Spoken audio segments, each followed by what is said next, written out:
Let's knock them out cold, my friends. Yesterday we saw a video of a Russian private military organization, Wagner, trying to hire prisoners to fight this war. Today we already have a video of these prisoners being transported to the front. They seem to be in a hurry. Today, Ukraine striked into Russia, a Russian city of Valuki, which is in Belgorod Oblast, to destroy its electrical infrastructure. Since Russia cannot do anything against Kharkiv, so in their anger they terrorize the civilian population, bombing the water and electrical infrastructure of Kharkiv. Ukraine faces the same situation. They cannot go into Russia, but they have to do something against these attacks. So they mirror the Russian attacks. Valuki lost power. Russia is now feeling firsthand on their own soil what they have been doing for months to Ukraine. Let's go to the military map for a second. See, here is Kharkiv, here is Belgorod, this is Russia, and this is Valuki. Ukraine bombed the electrical infrastructure of this city to make Russians taste their own medicine. Valuki and the surrounding areas lost power. But this is nothing compared to what goes on in the Kharkiv Oblast, where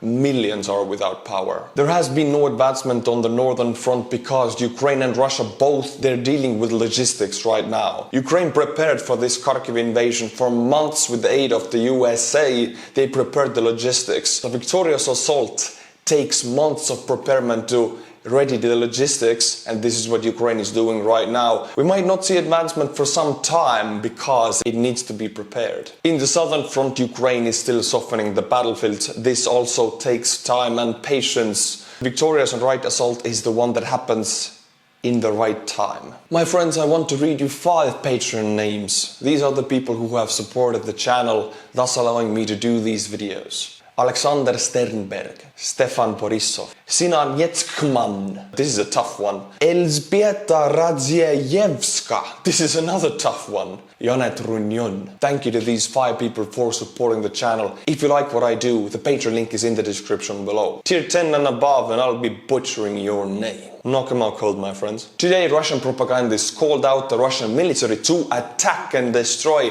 all of Ukrainian infrastructure, to plunge them into darkness. They said that Russia has been waging war with white gloves on. It's time to get dirty, they said. The problem here is that Russia has been dirty from the very beginning of this invasion. They have put everything they have into this invasion. Mobilization is out of the question and has been from the very beginning. The Russian people don't know that Russia does not have anywhere to go, anywhere to escalate this conflict. They just don't have it in them. Russian people and propagandists have been brainwashed into believing that Russia is holding back, that they have huge reserves and some wonder weapons they have not deployed yet, and if they would deploy these resources, they would win immediately. The truth is, however, that Russia is simply not able to win. Ukrainians are just incredibly good at knocking them out cold. Today, Pentagon announced another $600 million worth of weapons delivery to Ukraine. This includes additional ammunition for HIMARS, artillery rounds, precision-guided artillery rounds, radars, claymore mines, small arms ammunition, night vision devices. This pumps up US aid given to Ukraine to almost 18 billion USD. And let me remind you, the Lend-Lease has not officially started yet, so this is just warming up for the USA. Russia fired a Kinzhal missile 200 miles away from the Ukrainian border. It was supposed to land on a Ukrainian soil doing some damage, but surprise, surprise, it landed on a Russian soil. The incident took place in Turkmen district in Stavropol region of Russia. The explosion injured 6 Russian firefighters. So now Russia is giving Lend-Lease aid to Ukraine and they are attacking their own civilian population. Fighting has broke out around Tajikistan-Kyrgyzstan border. Don't know what I'm talking about? Well, let's go into it. This is Tajikistan. And this is Kyrgyzstan. They're both supposed to be deep into the Russian sphere of influence. Right now, armed clashes have broken out all over the Tajikistan-Kyrgyzstan border. These two countries have been having it off with each other for almost 30 years over water and land disputes. Both are members of Russian NATO copycat. Russia is even copying NATO. It is called CSTO, or Collective Security Treaty Organization. Russia has military bases in both countries and it has mediated almost every ceasefire in the last 30 years. Moscow is the guarantee of peace in that area. As long as Moscow is strong, there will be no fighting. Last major conflict was fought in 2021 near Koktash village, where about 50 people got killed. And again, Russia brokered the ceasefire. The lasting illusion of Russian military might is the only thing that stops these two countries from fighting. And this illusion has been broken by Ukraine. Also, Russia has pulled a lot of military personnel from the bases in those countries to send them to fight in Ukraine. Russian military presence has weakened. Russia is losing its grip over these countries. Look at this border.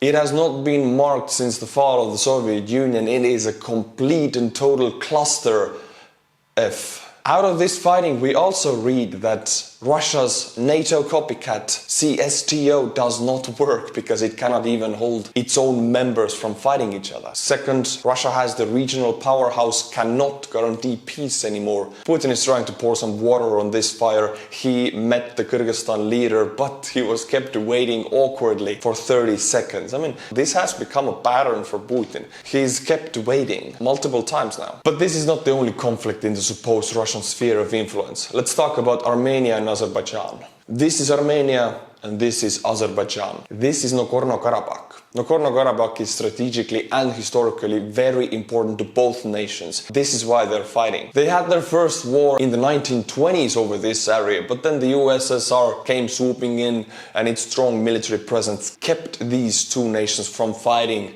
until the very end of the Soviet Union. Thanks to Ronald Reagan, by 1988, Soviet Union was only a skeleton and its presence weakened in the region. Armenia and Azerbaijan started going at it again, and by the fall of the Soviet Union in the 90s, it blew out into a full-scale war with 20,000 dead. Armenia won this war, and in 1994 Russia brokered the ceasefire. Armenia got the Nagorno-Karabakh. But Azerbaijan did not forget, did not forgive. They were always preparing for another round, building up their military. And in 2016 they fought a short 4-day war. In the meantime, Turkey has started to grow its influence in the region against Russian influence by supporting Azerbaijan and giving them Turkish weapons like Bayraktars. In 2020, war broke out again, but this time Azerbaijan had Turkish Bayraktars. Azerbaijan took back Nagorno-Karabakh and Armenia surrendered this time. Russia and Turkey both mediated the peace and sent their peacekeepers in the area. Armenian people were outraged about the surrender of their nation and demanded the area back. Now in 2022, the regional power of Russia has been severely weakened. Fighting has broke out again. Last time full-scale war broke out was in the end of the 80s, and this signaled the collapse of the Soviet Union. What does this fighting signal us? The collapse of Russia. Armenian sources claim that in this video we can see Russian peacekeepers abandon their positions as soon as Azerbaijan is attacked. Russian peace is worthless there. About 100 soldiers have been killed